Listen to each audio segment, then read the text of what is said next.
이 유대인들에게 있어서 세 가지 중요한 종교 행위가 있죠. 그렇죠? 경건 행위가 있는데 중요한 게 첫 번째 뭐예요? 자선, 구제하는 것. 두 번째 기도, 금식. 이것은 뭐예요? 다른 사람들에게 보여지는 종교 행위죠. 경건 행위예요. 그 경건 행위에 대해서 당시 유대인들이 너무 형식주의적이고 의식주의에 빠져 있어서 예수님이 수정해 줍니다. 오늘은 예수님이 제자들에게 가르쳐준 기도의 모델에 대해서 함께 우리가 연구를 하면서 은혜를 받고자 합니다.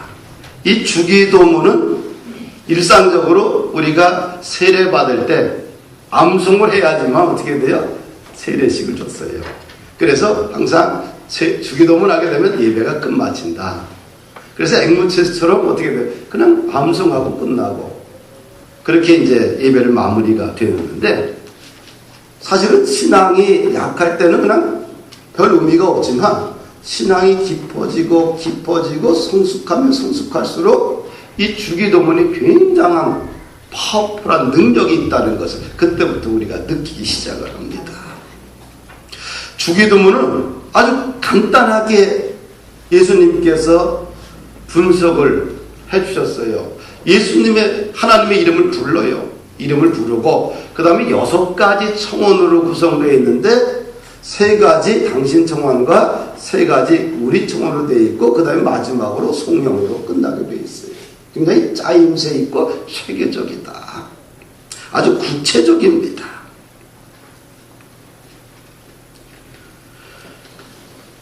그리고 이 주기도문을 갖다가 마태복음에 마태가 이 주기도문을 기록할 때에 산상수훈에 5장에서 7장에 이 주기도문이 있는데 5장에서 7장 중에 6장의 중심부에 주기도문을 집어넣고요.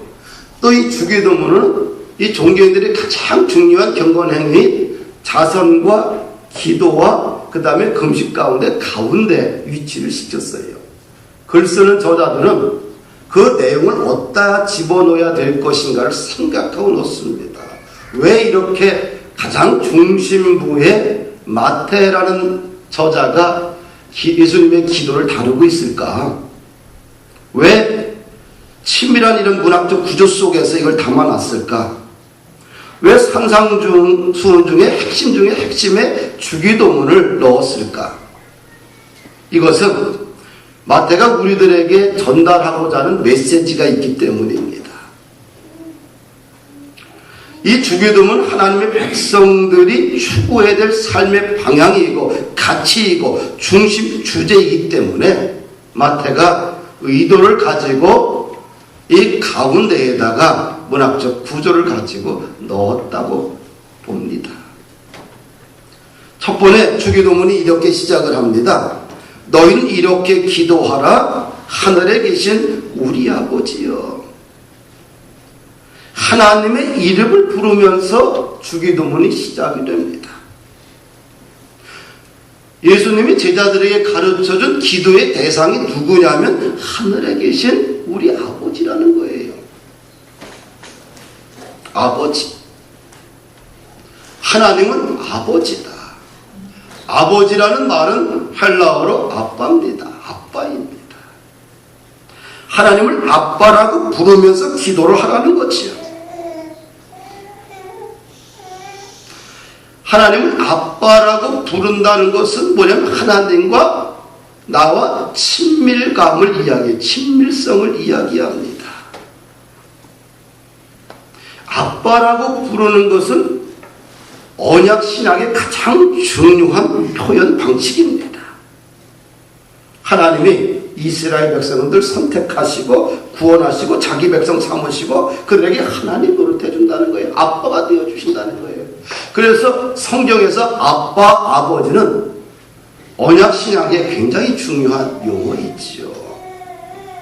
예수님이 처음으로 하나님을 아빠, 아버지라고 불렀습니다. 우리가 하나님을 아빠, 아버지로 부르는 순간 하나님과 무슨 자녀가 되면 하나님과의 자녀의 관계가 형성되는 겁니다. 하나님과 나와의 자녀 관계로 바뀌게 되는 거죠. 하나님의 자녀의 기본적인 축복은 뭐냐면 상속자가 됩니다. 하늘과 땅을 지으신 하나님을 우리가 아빠로 부르는 그 순간에 그분의 모든 하늘의 부유함을 상속받을 수 있다는 것이지요. 할렐루야. 우리가 하늘에 계신 우리 아버지, 아빠라고 부르는 순간 하나님과의 상속자가 되고 하늘의 모든 부유함을 받는 거예요. 얼마나 중요합니까? 근데 하나님은 어디 계세요? 하늘에 계세요. 아빠라는 말은, 하나님을 아빠라고 부르는 것은 친근감을 강조하지만 또한 내재성을 강조하지만 하나님을 아빠라고 하늘에 계신 분이라고 우리가 부를 때 하나님은 초월성을 이야기하면 초월하신 분이다. 왜 하나님이 초월해야 되느냐? 이 땅에 계시면 안 되느냐? 우리의 구원자가 되기 위해서는 나와 똑같아서는 안 돼요. 나를 뛰어넘어야 돼요. 그래서 하늘에 계신 분, 초월성, 그것이 하나님입니다. 초월하다는 말은 무한하다는 뜻이지요. 하나님이 초월하시기에 우주를 고치시고 다스리고 인간을 구원하시고 인간의 역사를 섭리 주관하십니다. 초월하신 하나님이 나의 아빠가 되어줘야지만 우리를 구원할 수 있는 힘이 있는 것이지요. 할렐루야. 이것이 기독교입니다. 하늘에 계신 우리 아버지요, 나의 아빠가 되시고 나를 구원하시는 초월적인 분이 우리가 믿는 기독교예요.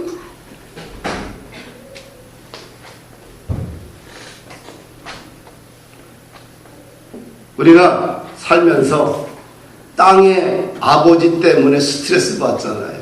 그렇죠? 땅의 아빠가 없어서 때로는 힘들어하기도 하고요. 또 땅의 아빠가 인격적으로 삶이 문제가 있어서 그거로 스트레스 받고 삶이 어수선해지는 사람들이 참 많잖아요. 그런데 여러분들 실망하지 마십시오. 이 땅의 아버지는 나와 좋든 싫든 영원히 함께하지 못합니다. 그러나 하늘 아버지는 나와 영원히 함께 하신다는 거예요. 아멘. 할렐루야. 땅에 있는 아버지는 재산과 지능과 지식과 건강과 감정에 있어서 한계가 있지만 하늘에 계신 우리 아버지는 모든 것을 소유하시고 우리를 부유함으로 인도하시는 분입니다. 그 하나님께 영광을 돌리면서 그분의 이름을 부르면서 우리는 주기도문을 시작하는 거예요. 하늘에 계신 우리 아버지는 누굴까? 우리 아버지라는 거예요. 나만의 아버지 아니라 우리 모두의 아버지라는 거예요. 하늘에 계신 우리 아버지요 라고 우리가 기도하는 순간에 그 아버지는 나만의 아버지가 아니라 예수님 잘 믿는 사람만의 아버지가 아니라 미국의 아버지만 아니라 인류 공동체의 모두의 아버지예요. 할렐루야. 아멘. 기분 나쁜 내 옆에 있는 친구의 아버지고요, 일본 사람들이 아버지고요, 북한 사람이 아버지고요, 가난한 사람이 아버지고 부자들이 아버지고요, 지식 많은 사람이 아버지고 지식이 없는 사람, 모든 사람들이 아버지예요. 하늘에 계신 우리 아버지여라고 부르는 순간에 여기서 보편성이 있어요. 우리 아버지, 공동체성이 이 단어 속에 있습니다. 여기서 우리는 선교라는 언어가 나올 수가 있는 거예요. 할렐루야. 하나님의 이름을 부르면서 기도가 시작이 되고요. 그 다음에 6가지 청원으로 구성되어 있어요. 첫 번째, 당신 청원입니다. 이름이 거룩히 여김을 받으시오며 그 앞에 당신의 이름이, 이 당신이란 말이 단어가 한국 성경에서는 빠져 있어요. 원어에는 당신의 말이, 그 다음에 당신의 나라가, 당신의 뜻이, 그 다음에 우리에게 일용할 양식을 주옵시고 우리의 죄를 사하여 주옵시고. 왜? 그래서 우리 청원이라고 하는 거예요. 앞에 건 3가지 당신 청원이고, 할렐루야.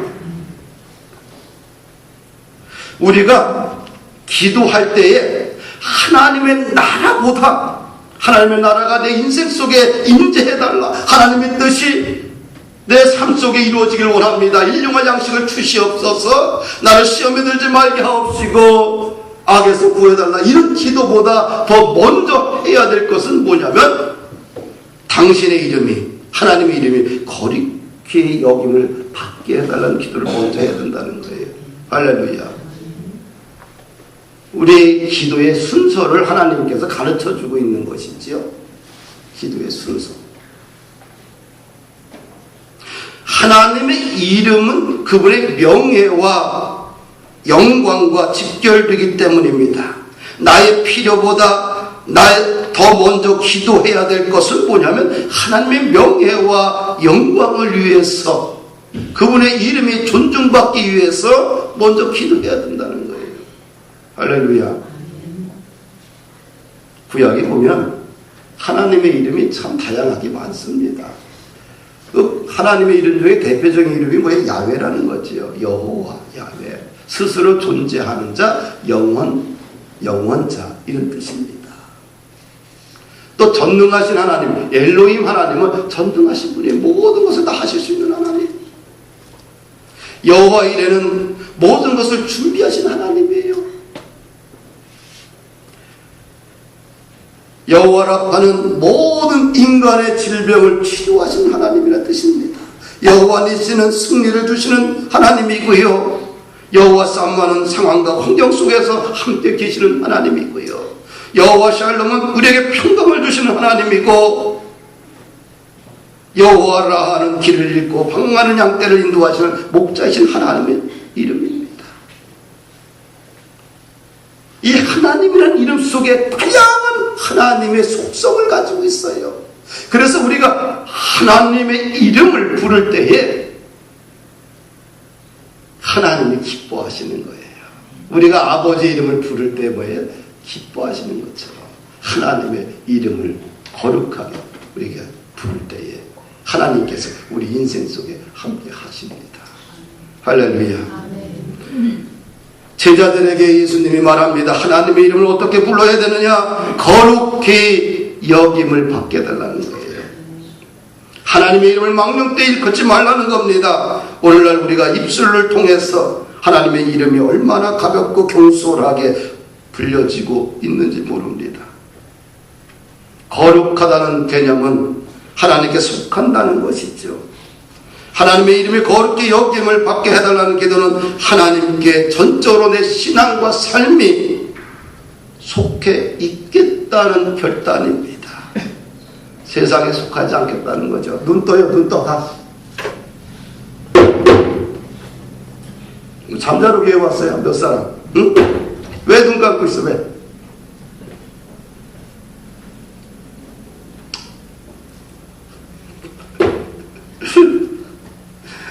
여러분들 집에서 쭉 주무셔요. 육신이 피곤하시죠?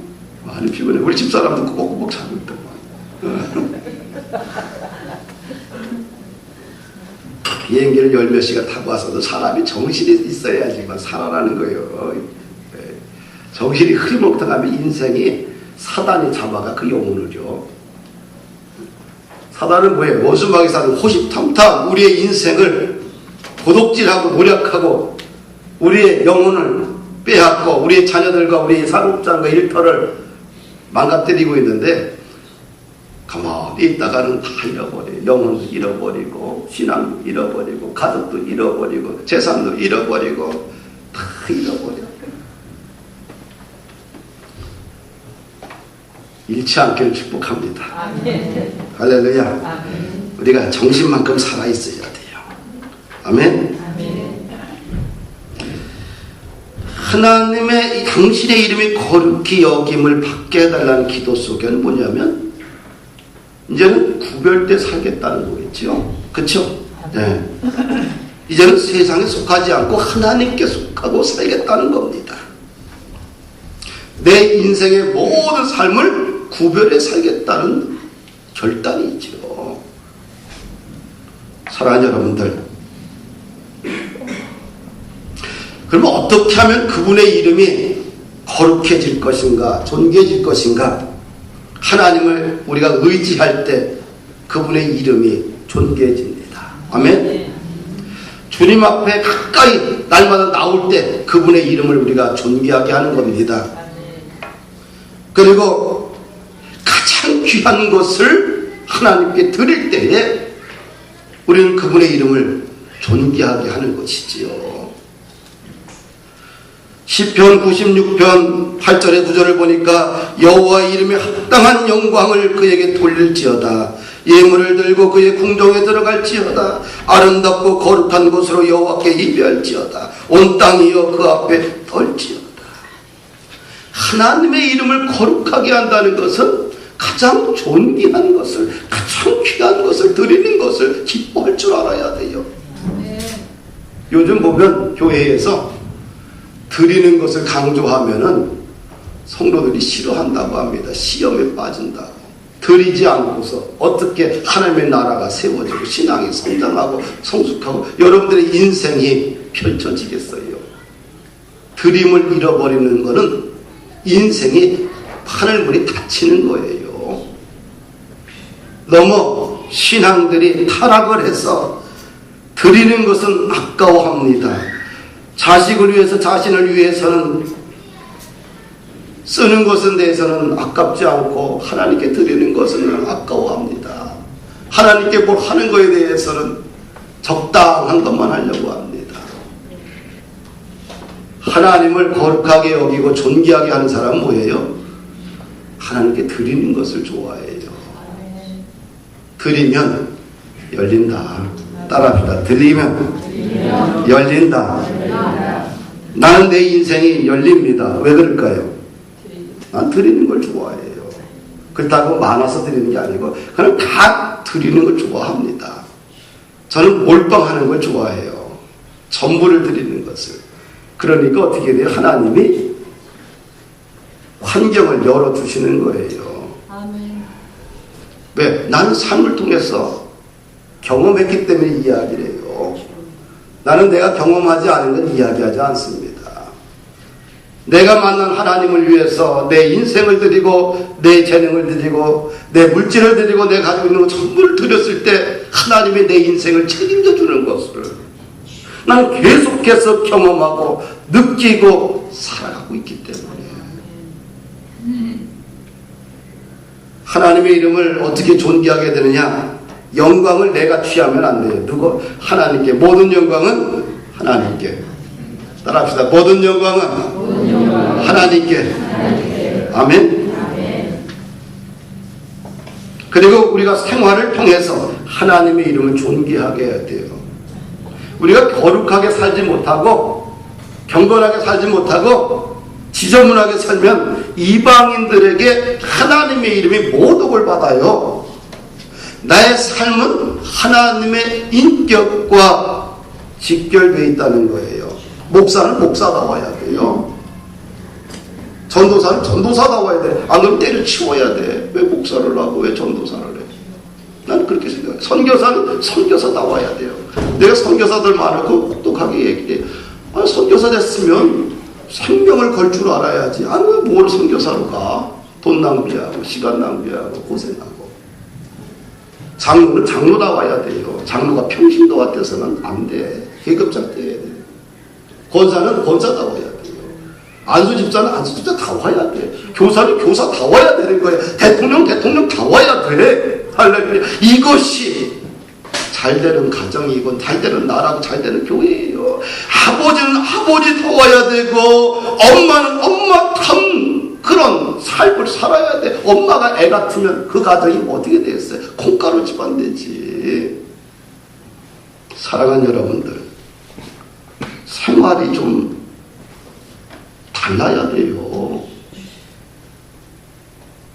목사와 목회자와 장로의 수준이 평신도 같으면 그 교회는 끝난 거예요. 대통령이, 국회의원들이, 각 기관장들이 그 명예에 걸맞는 헌신과 삶을 살지 않으면, 봉사하지 않으면 그 민족은 희망이 없는 거예요. 리더는 헌신만 있는 거예요. 순종만 있는 거예요. 리더는 자기 몫을 달라고 하는 건 리더가 아니요. 오늘 왜 기독교인들이 이방인들에게 모독을 받고 있느냐? 하나님의 이름이 왜 이렇게 모독을 받고 있느냐? 누가 잘못 살았어요? 우리가 개떡같이 살아서 그래. 우리가 형식주의적인 기독교인이 돼버려서 그래요. 정말이에요. 그러면 어떻게 돼? 우리 자식들도 이렇게 살아. 나는 한국이란 이 배가 통일 한국이 되고 더 나아가 세계로 뻗어가기를 위해서 기도합니다. 통일 대한민국에 대해서 이 7천만 남북한 7천만 8천만 인구가 중국의 13억 인구와 함께 힘을 합쳐서 극동 러시아 지역과 함께 몽골 지역과 함께 유럽으로 진출해서 세계 역사의 변방의 나라가 세계 역사에 우뚝 서기를 난 그걸 눈으로 보고 싶어 합니다. 할렐루야. 거기에 중심축에 우리 기독교인이 있어야 되고 그 중심축의 핵심을 작동시키는 사람들이 바로 이민족이 돼야 돼요. 할렐루야. 그러려면 반듯하게 살아야 돼요. 하나님의 이름이 존중을 받을 때, 하나님의 이름이 존중을 받을 때 그 도시 속에는 생명, 존중 사상이 있습니다. 하나님에 대한 경외심이 없잖아요. 생명을 존중하지 않아요. 누가 사람의 목숨, 사람의 인격, 다른 사람의 존중해 줄 수 있겠어요? 어떤 사람이 가능해요? 하나님을 사랑하고 존중하고 하나님을 경외하게 되면 사람을 존중할 줄 아는 거예요. 아브라함이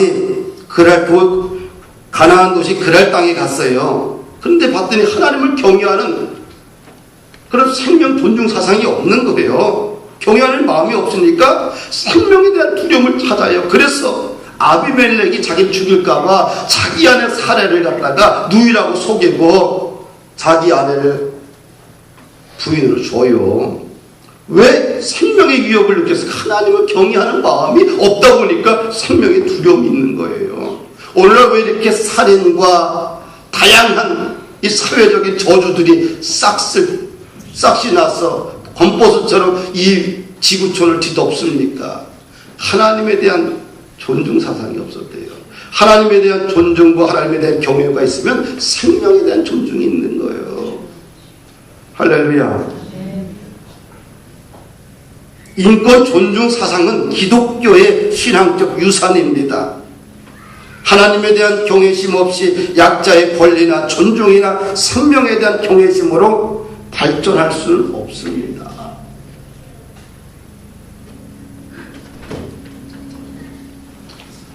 모세가 태어날 때 애굽 왕은 바로는 그래요. 모든 남자아이가 태어나면 유대 아이들은 다 죽이라고 나일강물에 던져버리라. 그런데 모세가 태어났을 때 모세를 산파는 버리지 않았어요. 숨겼어요.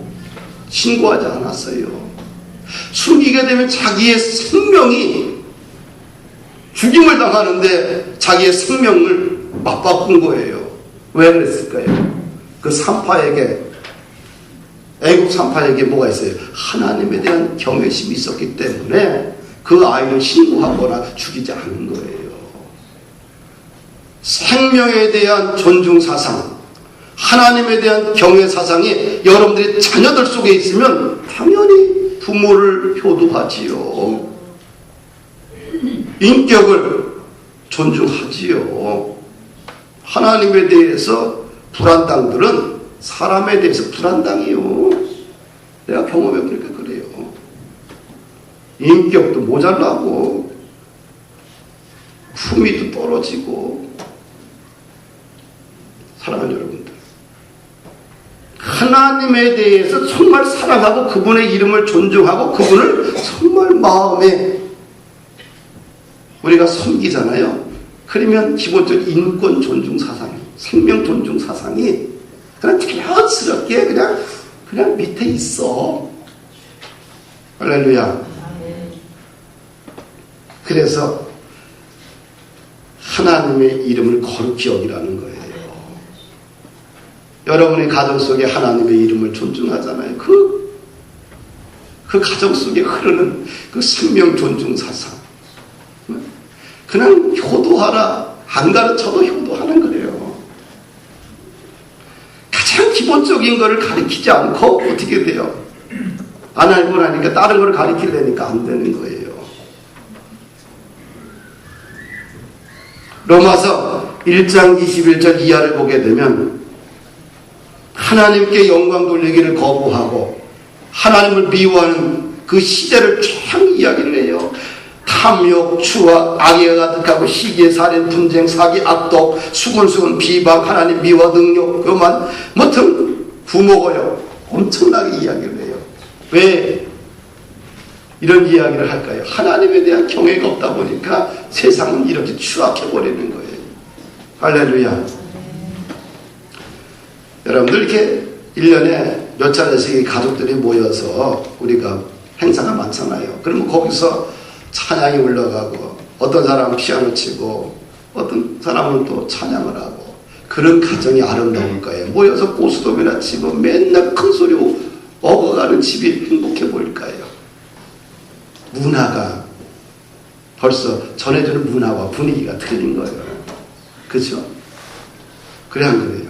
하나님을 경외하게 되면 그냥 그 성숙함이 있어. 아름다워요. 너무 아름다워. 어느 집은 말이에요. 이 하나님께 영광, 찬양을 영광 돌리기 위해서 며느리와 사이를 뽑을 때 파트별을 뽑는다고 그래. 그래서 혼성 파트 해가지고 하나님께 영광 돌리기. 이것을 큰 자기의 가정의 자랑으로 여겨. 얼마나 멋있어. 돈이 아니요. 직업이 아니요. 학벌이 아니요. 생김새가 아니요. 어떻게 돼요? 우리 가정 전체가 하나의 작은 음악회를 할 수 있도록 그렇게 꿈을 가지고 기도하는 아름다운 가문도 많다는 거예요. 할렐루야. 우리는 배울 걸 배워야 돼요. 두 번째, 당신 청원 중에 두 번째는 나라가 임하옵시며.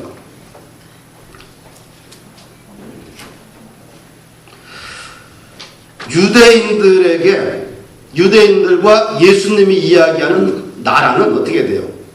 개념이 틀려요. 예수님이 제자들에게 하나님의 나라가, 당신의 나라가 임하게 해달라고 두 번째 기도를 가르쳤어요.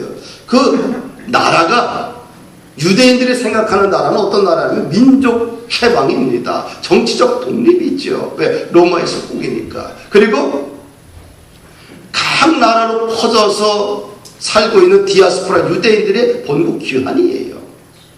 근데 예수님이 이야기하는 나라가 임하게 해달라는 이런 정치적이고 다윗 왕조의 회복, 유대인의 본국으로 돌아오는 것이 아니라 죄로 인해서 하나님과 분리된 사람이 하나님께로 돌아오는 것, 하나님의 자녀가 되는 것, 이것이 하나님의 나라가 임하게 해달라는 거예요. 할렐루야. 완전히 틀리죠? 완전히 틀려요. 하나님을 떠났던 인간들이 다시 하나님께로 돌아오는 것이 하나님의 나라가 임하는 것이다. 대지에 나무가 있는데 나무가 있죠. 톱으로 잘라냈다. 잠시는 살아있어요. 그렇죠? 시간이 지나면 어떻게 될까요?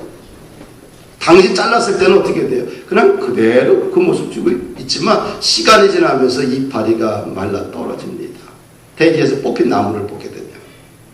그러면서 이파리가 또 떨어지고 그 다음에 줄기들이 말라가는 거예요. 우리가 하나님을 떠난 인생은 어떻게 돼요? 대지에서 뽑힌 나무와 같아요. 처음에는 어떻게 돼요? 똑같아. 구분이 안 돼요. 좀 시간이 지나면 이파리가 그 다음에 시들고 말라버리고 그 다음에 줄기가 말라가는 거예요. 하나님의 나라가 임하게 해달라는 것은 어떻게 돼요? 내가 다시 예수님께로 돌아가는 것을 이야기하는 거예요. 할렐루야.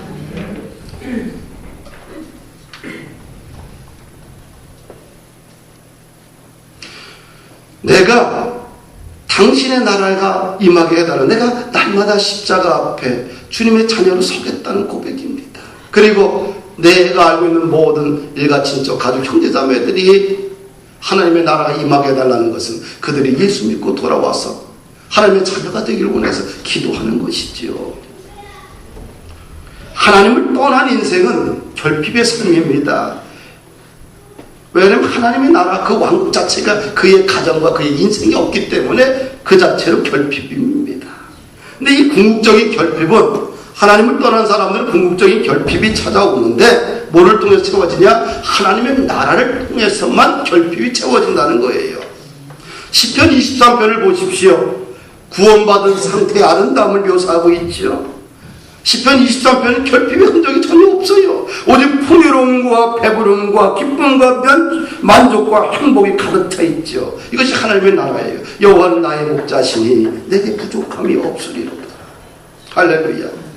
그는 사단의 나라는 그런 결핍으로 충만합니다. 항상 욕구로 불만으로 가득 차 있고요. 기쁨 대신에 아픔과 슬픔으로 가득 차 있고 사랑 대신에 악의 다툼으로 가득 차 있어요. 제한된 자원을 서로 많이 차지하려고 서로 늑대가 되어서 다툼과 착취를 합니다. 이것이 사탄의 나라예요. 사탄의 나라는 끊임없이 결핍이지만 하나님의 나라는 끊임없이 결핍을 채워주는 풍성함이 있다. 그래서 당신의 나라가 임하게 해달라는 걸 통해서 어떻게 돼요? 내 안에 모든 결핍이 다 풍부함으로 바뀌어지는 역사예요. 할렐루야. 하나님의 나라가 임하게 해달라고 기도하십시오. 아멘. 여러분들의 삶 속에서 한 주간을 주기도문을 우리가 암송하면서 우리가 예수님의 제자로서 좀 바른 기도로 우리의 삶이 신앙이 좀 승화되기를 축복합니다.